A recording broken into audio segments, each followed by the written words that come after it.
Municipalities in Gauteng have to swallow a bitter pill.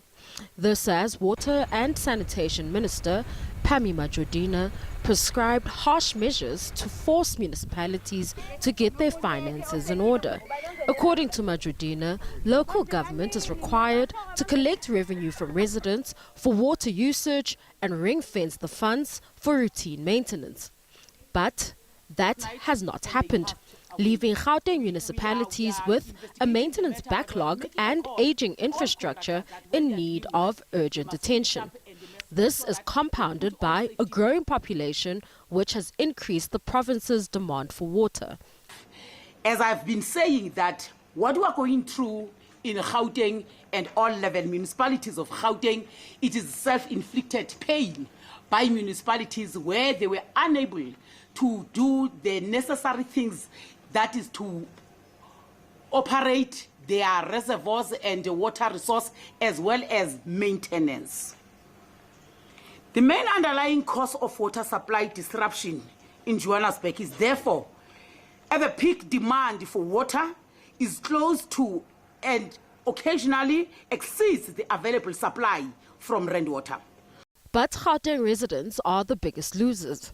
South Hill residents in Johannesburg are frustrated by the lack of water.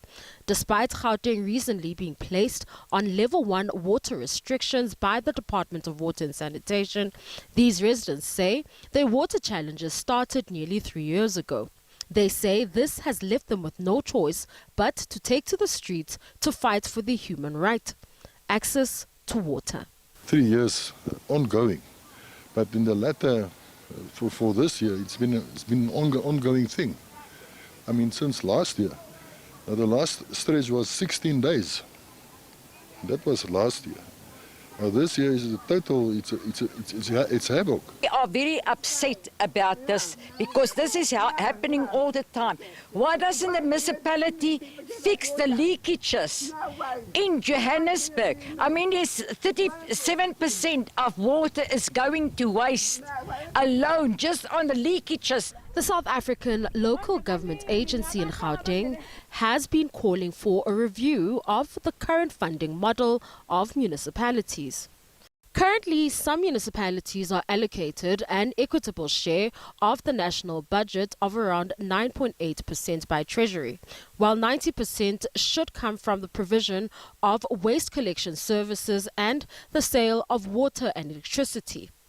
Municipalities are also provided with conditional grants for specific tasks like electrification, road and transport infrastructure, and water infrastructure, among others.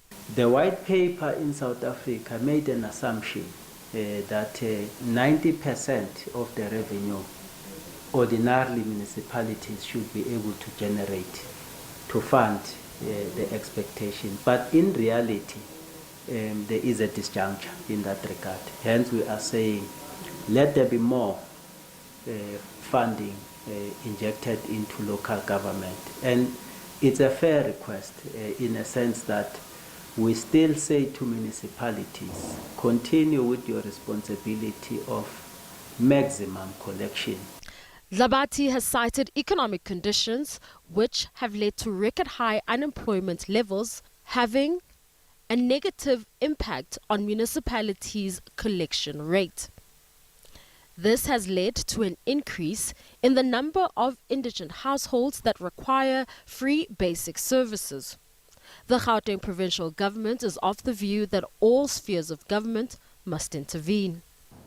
I think the current backlogs in infrastructure maintenance clearly indicate that there's a need to re-look at the support for municipalities, because backlogs in maintenance have grown, have accumulated, and they are at a different level. So the three spheres of government need to work together. But it's not doom and gloom.